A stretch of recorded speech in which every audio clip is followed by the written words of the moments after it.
संपूर्ण देशवासियों को बधाई देता हूं कि आज गुप्त नवरात्रे के पहले दिन, और आप सबको मालूम होगा 4 नवरात्रे होते हैं। उन 4 नवरात्रे में 2 नवरात्रे गुप्त माने गए। जो नवरात्रा आता है जो आज से प्रारंभ हुआ है, कहते हैं अगर कोई स्थिर होकर एकांत में बैठकर भगवान शंकर के नाम का मात्र संबोधन श्रवण कर लेता है, सुन ले, गुनगुना ले, शिव को याद कर ले, तो कहते हैं शिव और शक्ति की दोनों की कृपा उसके ऊपर बनी ही रहती है। और फिर निवेदन करेंगे, आज से नवरात्रे प्रारंभ हुए हैं, 9 दिन तक। ये गुप्त नवरात्रे के 9 दिन, अगर आपको ऐसा लगता है कि शिवजी आप बाबा मेरी नहीं सुन रहा, बहुत संघर्ष का जीवन चल रहा है, बहुत परेशानी का जीवन चल रहा है, बहुत कष्ट का जीवन चल रहा है और कोई मंजिल, कोई राह, कोई मार्ग दिख ही नहीं रहा, तुम्हारा कैसा भी दुख है, जो आज गुप्त नवरात्रे प्रारंभ हुए हैं, आज से 9 दिन तक का एक नियम ले लो गुप्त नवरात्रे में कि मुझे शिवजी के मंदिर में अशोक सुंदरी वाली जगह पर एक बेलपत्र माँ हेमवती माता के नाम से, कौन सी माता?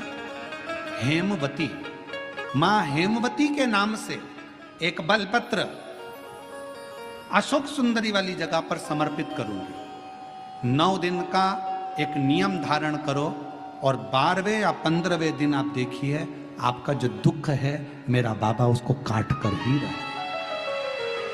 गुप्त नवरात्रे जो आज से प्रारंभ हुए हैं, गुप्त नवरात्रे तो नवरात्रा है, इस नवरात्रे में हेमवती माता का स्मरण करना, एक बेलपत्र का पूजन करना, या एक बेलपत्र के वृक्ष के नीचे आप 9 दिन तक भी, अगर मंदिर तक भी नहीं जा सकते, मंदिर में आप बेलपत्र रखने नहीं जा सकते, तो आपके घर के आंगन में, द्वारे पर, बगीचे में, आपके घर के पास अगर कोई बेलपत्र का पौधा है, वृक्ष है, उस बेलपत्र के वृक्ष के सामने एक बेलपत्र का पत्ता रखकर भी अगर आप उस पर जल चढ़ा रहे हैं या पूजन कर रहे हैं हेमवती माता के नाम से, तो उसका फल आपको मिलेगा।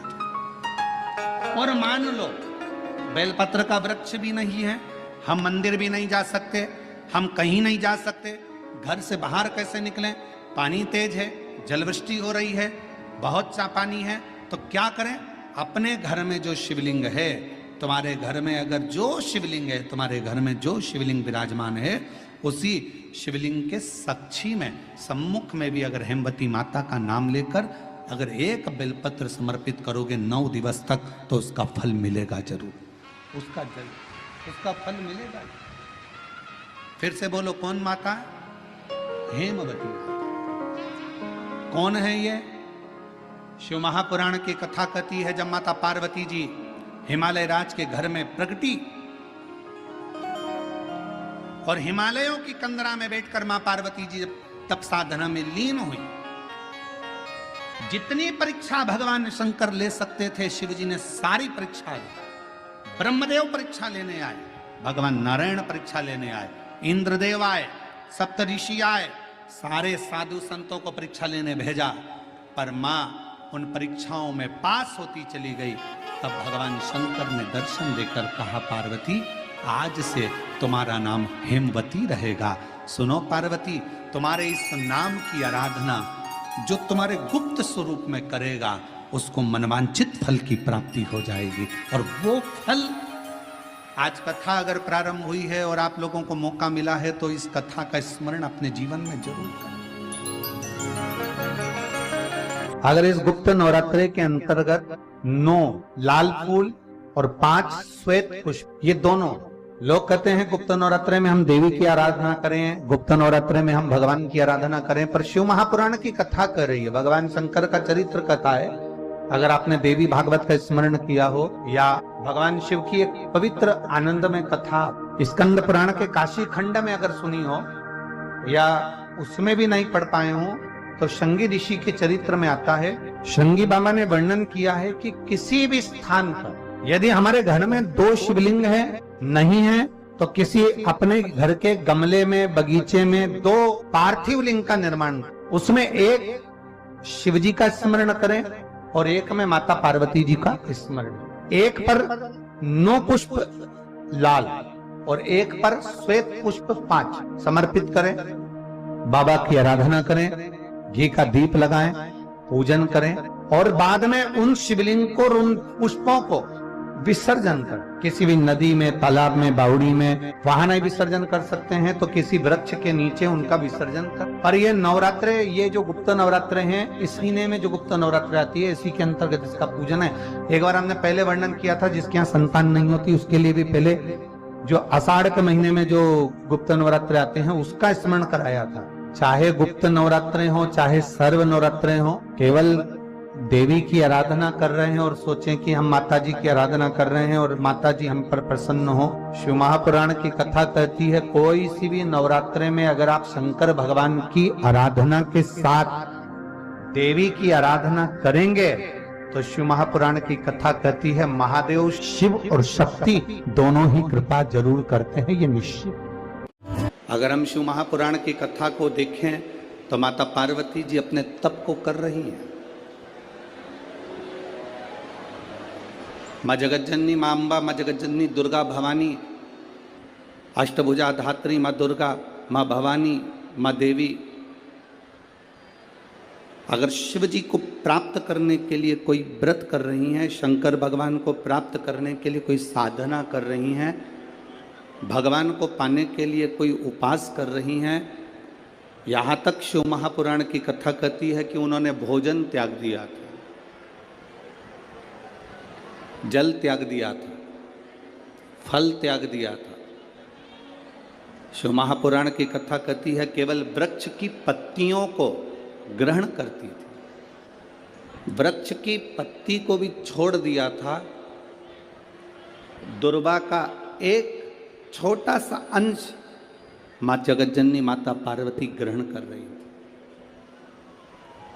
एक छोटा सा अंश दुर्वा का, वो भी छोड़ दिया था। और जब माता पार्वती जी ने पत्ती छोड़ दी, दुर्वा खाना छोड़ दिया, फल खाना छोड़ दिया, भोजन करना छोड़ दिया, जल पीना छोड़ दिया, तब माता पार्वती केवल वायु का ही पान करती थी, केवल वायु का पान करती थी। समय ऐसा आया कि माता पार्वती जी ने वायु का पान भी नासिका की एक स्वर से करना प्रारंभ किया। धीरे धीरे माता पार्वती जी ने वायु को भी अपने अंदर रोक लिया। तब देवादिदेव महादेव पार्वती जी के सम्मुख में प्रकट हुआ और शिव जी ने पार्वती को वर प्रदान किया। शंकर जी कहते हैं, सुनो पार्वती, तुमने मेरी आराधना करी है, तुमने मेरी साधना करी है, मेरी साधना इतनी बलवान तुमने करी है कि तुम्हारी शक्ति प्रबल हो गई। पार्वती, आज मैं तुमको 2 वर देता हूं। मेरी विदर्भ की माताओं, नागपुर नगर की मेरी जीजियों और नागपुर नगर के मेरे जितने भाई लोग बैठे हैं, मेरे जीजाओं, बड़े सावधानी से कथा सुनो। इस नवरात्रे के अवसर पर दिल से सुन लिया तो निश्चित है आपकी झोली खाली नहीं रहेगी, मेरा देवादिदेव महादेव भर कर ही भेजेगा। ये रीते यहाँ की भारत, खाली ना जाता कोई दर से तुम्हारे, खाली ना जाता कोई दर से तुम्हारे, मैं भी खड़ी हूँ नन्ही बाहें पसारे, अपने हृदय से लगा लो कि राजा रहा हूँ, उठा लो प्रभु अपने दर से अब तो न टालो, गिरी जा रही हो उठा लो। शिवजी ने माता पार्वती को 2 वर दिए और वो दोनों वर आपके ध्यान में रहना चाहिए, आपके स्मरण में रहना चाहिए।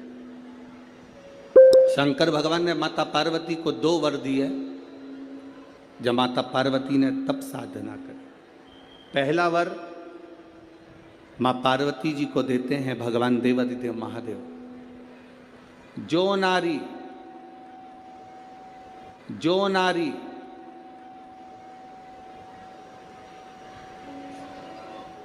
जो पुरुष, कोई बेटी कोई बेटा, जो नारी जो पुरुष, संत साधु महात्मा सन्यासी त्यागी बैरागी, कोई बालक कोई बुजुर्ग, जब भी किसी व्रत को धारण करेगा,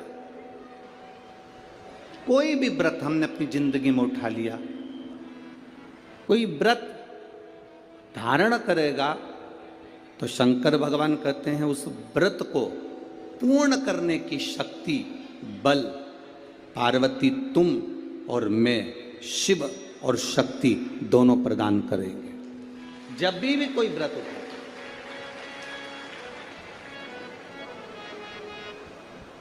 आपने अगर कोई नियम ले लिया अपनी जिंदगी में कि मुझे ये कार्य करना है, तो वो कार्य पूर्ण करने की जवाबदारी भोलेनाथ जी की। आप अपनी मेहनत करो, आप अपना कर्म करो, अपने कर्म में कभी पीछे मत हटो, अपनी मेहनत में कभी पीछे मत हटो।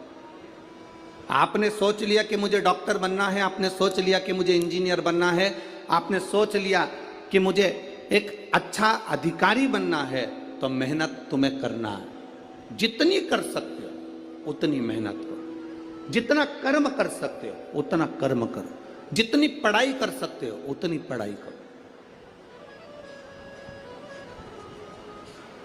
किसी आडंबर में पढ़कर